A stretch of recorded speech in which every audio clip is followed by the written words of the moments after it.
With affordable housing in Gary, we have worked hard to create a spectrum of affordable housing. One of the things that we've been able to do, we have a large number of vacant and abandoned homes. We have started the Dollar House program. In fact, we just gave out the deeds to our first set of Dollar House winners. You have to live in the house for 5 years, you have to fix it up, and now we have a new generation of homeowners coming into Gary, fixing up previously vacated properties and doing it in neighborhoods where they're not only realizing the American dream, but they're adding value to the community as well. That's terrific. So Chattanooga has the fastest, cheapest, most pervasive internet in the world. It's a fiber optic network that stretches through all 600 square miles, goes to every single home and every single business in our area. So it doesn't matter where you live or what you look like or what you do for a living, you have the fastest connection in the world hooked up to your home.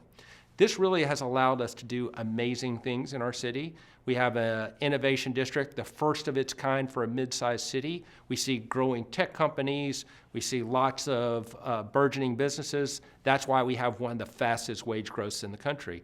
But it's about more than that. One of the things that I love is to see a resident learning how to use the internet for the first time, printing out a flyer for her church that shows who's going to be speaking at an upcoming Sunday. This is when you see magic happen.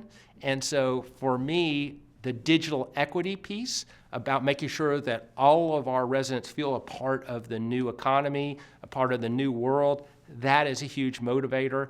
Our fiber optic network is admired around the world. It's municipally owned, and that's one more reason why Democratic officials are so important. This is the time. This is the time for the Democratic Party to be helping those at the local level build new Democratic candidates. This is what it looks like to respond to the call for a party to represent our progressive values. I'm a woman, I'm a person of color, I'm in my mid-30s. I got more folks to turn out in my election because they saw somebody who represented them. They saw someone who was listening to them and someone at the door. That is what our democratic principles need. Someone who can help elevate our progressive values into every office, from city council to state legislature to DC. We are ready to take back our country, and we're ready to make sure that voters make their voices heard from the national to the local level. It's critical that local Democrats have a voice in DC. We, at the local level, we see people who are in crisis. We see working families who are losing their job. We see people who need access to health care. We see the crisis of opioids affecting everyone across the income spectrum, and we need action. We cannot respond to our city's needs without federal resources. We need public policymakers at the national level to give us assistance from housing to health care to labor standards so that we have the tools at the local level to put those dollars and policies into action. You know, every day I get up and I fight for working families in Seattle, but I need those national resources and public policies in order for me to have the foundation to build upon. That's what we need, a good partner in DC, and DMO helps make that possible. I think it's very important for local Democrats to be organized. One of the things we've talked about is politics is local, and so many decisions about you are made at the local level and then at the state level, and if we're not organized, bad things happen. Bad things happen, and Flint is proof of that. Flint, I remember when the water was being distributed, and the water is still being distributed, but one of the things people first said was when the state was coming in was, everybody's showing ID. Everybody's showing ID, prove you live here. We're not going to do that. We had to dismiss that because you have people that are scared to do that, that might not have the ID.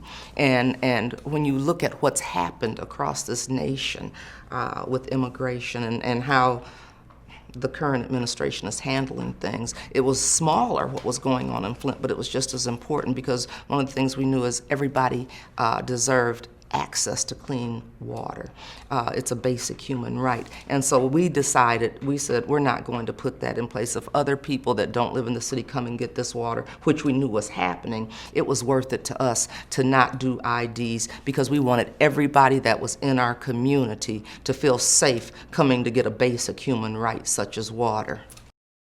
And I can look back Before there was, the immigration, there was the migration. Understand, when my mom and dad came from the South, moved up to the North for an opportunity in that great American way, there could have been said, go back down to Alabama, Mississippi, Arkansas. No, you came in, understood the lay of the land, moved to that this is the United States of America, that you can come and do anything you're very well pleased if you stand by our laws and our values of this country, and that's where I believe in.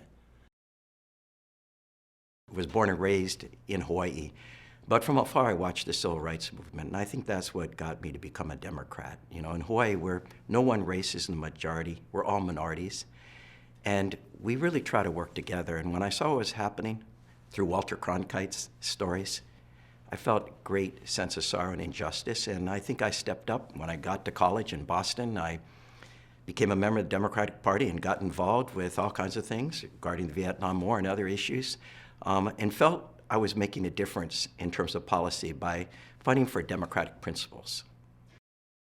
So I believe St. Petersburg has been a leader in family leave, and really I'm hoping is an example for our corporate community by putting a policy in place for every man or woman who has a newborn child that they get 6 weeks paid leave. Doesn't count against their vacation time, doesn't count against their sick leave.